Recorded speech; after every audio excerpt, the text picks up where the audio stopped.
Hi hello నమస్తే welcome to జీవనది Godavari channel. ఈ రోజున మీకు మరొక అతి ముఖ్యమైన విషయాన్ని మీకు తెలియజేస్తాను. మన సనాతన ధర్మంలో రాగి పాత్రకి ఎంతో ప్రాధాన్యత ఉంది.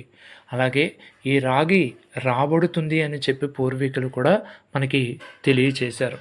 ఈ రాగి పాత్రని చక్కగా పద్మం వేసుకొని ఆ రాగి చెంబులో నీళ్లు వేసుకొని పసుపు కుంకుమ అక్షింతలు వేసి దానిపైన రకరకాల రంగురంగుల పూలు, అంటే ఎరుపు రంగు కానీ ఏ రంగు అయినా కూడా పూలు ఆ రాగి చెంబులో వేసి ఇలా మనం ద్వారం దగ్గర, అంటే ప్రధాన ద్వారం దగ్గర ఉంచినట్లయితే కూడా మనకి సానుకూల ఫలితాలనేవి లభిస్తూ ఉంటాయి.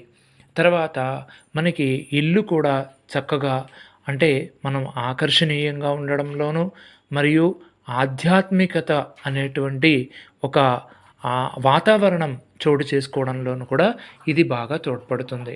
కాబట్టి